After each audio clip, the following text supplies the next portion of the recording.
Hi guys, Johnny from Caledonia Drum Studio here. How's it going? Thanks for tuning in. My wife had a really good idea not that long ago that I should make some videos catering more to the intermediate or beginner level player. So this one is specifically for you folks. In this video, I'd like to talk a little bit about and go over some of the basic equipment that you're going to be looking at on your average drum set. So we're going to learn a little bit of the terminology, cymbals, drums, hardware, all that stuff that you need to know. This will be particularly handy if you're looking to purchase your first drum set, whether it's new or used. It's always good to have a little bit of the lingo down, some of the vocabulary necessary so that you don't get hosed, and also so you kind of sound like you know what you're talking about. So without any further ado, let's get into it. Alright guys, so we've moved to a different part of my basement here out of my studio area, and I've got some of my extra gear here to go through and talk a little bit about. So the kind of three main things you're going to be looking for are cymbals, hardware of various types, which is some of that stuff over there, and of course drums, which we've got back here, and we can see the drums there. So we may as well start here. I've got a beautiful set of Tama Star Classic Birch Bubinga drums here. These are not kind of your starter type of set. These are pretty high end. Anyway, for this purpose, it'll all work. We've got a beautiful, locally made here in Ontario, U-drum snare drum. And of course the hardware, which we'll talk about as we go through. Various cymbal stands right there. We've got some legs that we're going to use for the floor tom-tom, a kick drum pedal or bass drum pedal, snare drum stands, or snare drum stand rather, stool referred to as a throne typically. And this stand over here is called a hi-hat stand for the hi-hat cymbals. And I've got a couple of different, let me see if I can get closer here. I've got a couple of different types of tom mounts. I'll be talking about those drums in a minute. We've got one here that in the center that mounts to a cymbal stand, and this one on the right that mounts to the bass drum. Those are the two typical types of mounts that you'll see either off of a cymbal stand or off of a bass drum. And then of course over here we've got an array of different cymbals. These ones here are hi-hat cymbals. We've got a couple of crash cymbals here and a ride cymbal over there. And I'll be talking about a little bit about where those typically set up in your drum kit shortly. Okay, let's get to that. Okay, so here is the drum set up from the front. You can see everything is in its rightful place, and when we sit behind there, we will talk a little bit about where everything typically kind of goes and what some of the names of the equipment that you'll be using are. Okay, so I guess this would be kind of player's eye view. And you can see I've got everything in its place and where it's supposed to go. Now, this setup that you see here is typically set up if you were a right-handed player. That meaning your hi-hats will be on your left-hand side, and you're basically playing this way. Typically, your higher-pitched drums are going to be on your left, and as you move down to your right, those are the bigger kind of lower pitched drums. It would kind of be the opposite typically if you were a left-handed player, but again, keep in mind this video is just kind of in general terms, and you know, there's always going to be exceptions to the rule, but generally speaking, 9 times out of 10 this is the way most people set up. So I've got cymbals up, I've got hardware assembled, I've got the drums all set up, and we'll talk a little bit about that stuff quickly. Okay, so starting on the left-hand side, we'll start with the cymbals. I've got the hi-hat cymbal right here. Okay, this is usually going to be used with your left foot, and you'll notice that it closes here. Okay, and you control that with this foot pedal, and your left foot typically will be on top of that. With the cymbals, there usually is a top and a bottom. The bottom one typically is a little bit heavier than the top, and they're usually labeled, sometimes not, but again, these are all little things that you'll learn along the way. But there's a top and a bottom hi-hat. Over here, the crash cymbal. This is like an accent cymbal that you would use, kind of like an exclamation point after musical phrases or throughout different beats that you're playing. You typically use crash cymbals for accents. This is a ride cymbal here, which is also used to keep time, much like the hi-hat cymbal. But again, it's a pretty diverse cymbal. You can crash on it for accents by hitting the edge of the cymbal here.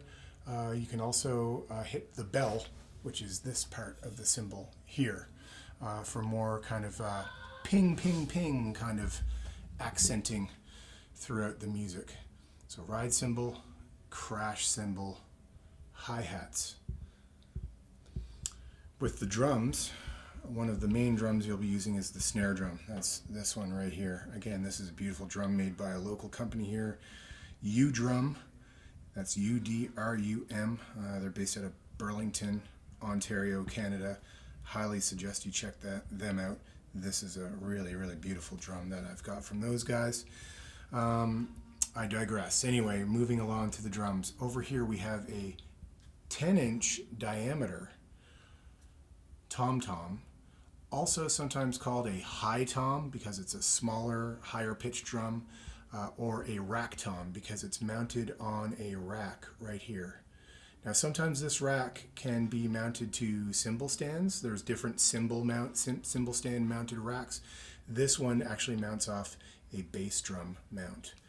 Speaking of the bass drum, also known as a kick drum because much like the hi-hat, you play that with your foot via this kick drum or bass drum pedal, which hooks up just to the bottom of the hoop of the bass drum. Okay. And then moving along finally here, this is called a floor tom-tom, or just sometimes a floor tom. Now, this configuration that you see here is what we would call a four-piece setup. 1, 2, 3, 4. 4 drums means four-piece setup. Typically, most drum kits that you're going to see, whether you're purchasing or what have you, usually going to be 4 or 5 piece. With the 5-piece setups, usually there's an extra tom-tom right here. So in this case, standard sizes would probably be 10, 12, 14, or 16. What we see here is 10, 16. The size of the bass drum is 22-inch diameter. Those are pretty much standard sizes. Most of the tom-toms that you see are going to be in the 10, 12, 13, 14, 16, and 18 range. Most bass drums or kick drums that you are going to see are going to be usually typically 9 times out of 10 in the 22-inch diameter, but oftentimes you will see a 20-inch or 24-inch. With my other setup that I play for actual recording, I usually use a 24-inch. I just like the sound of them better, but again, a lot of this stuff comes down to preference. There's a lot of little bits and pieces to the actual hardware that I won't bother getting super bogged down with, but again, if it's something that you want me to break down, for example, there's different parts to the kick drum pedals and hi-hat stands and whatnot that you can get into, but I won't bother confusing things for the purpose of this video. Oh, I almost forgot. Obviously, the snare drum is also mounted on a snare drum stand here, and underneath here you'll see the basket. Why is it called a snare drum? Because on the bottom, let's see if I can get a shot here. On the bottom,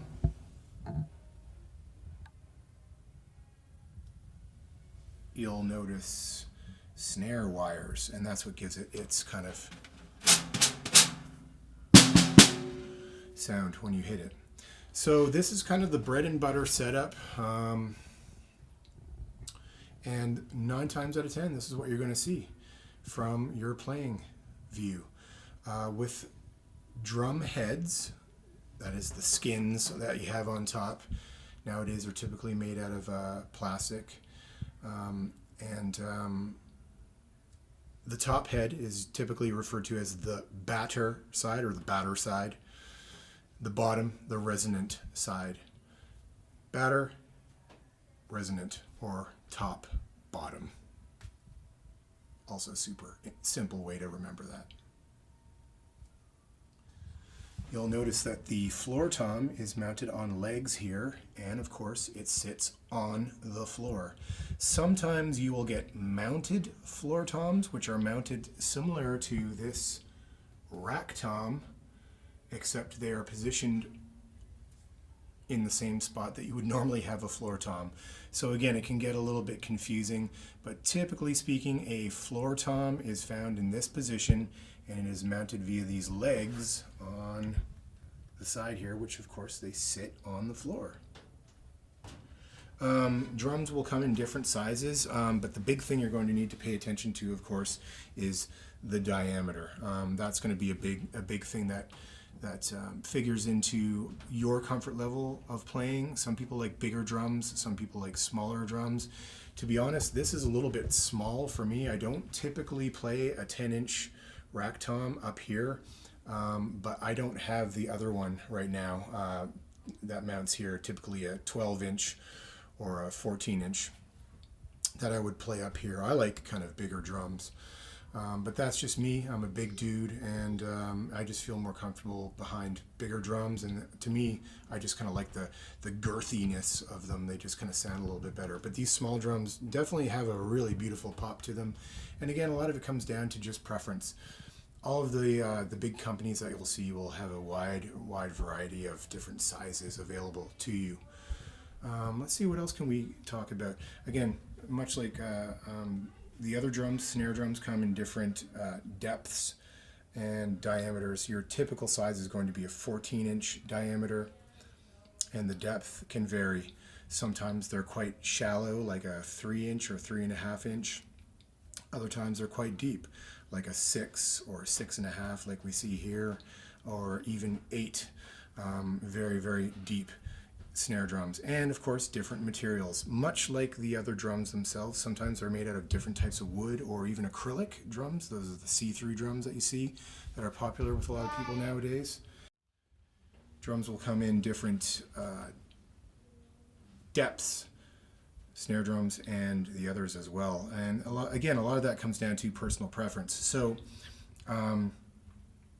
you kind of have to experiment eventually and find out what works best for you, and they all have different sound characteristics, and of course the makeup of the shell. These ones, as I mentioned earlier, are made out of birch and bubinga, which are two different types of wood.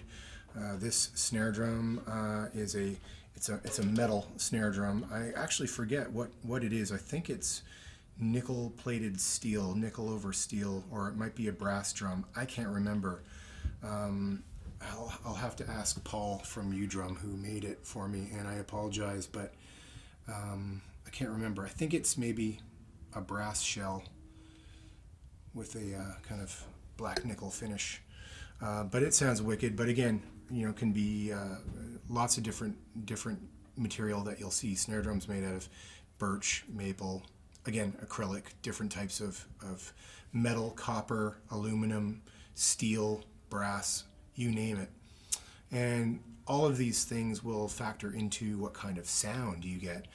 And without getting too confusing and bogging down too much on those kind of details, again, as you progress in your playing, those are things that you'll just experiment with.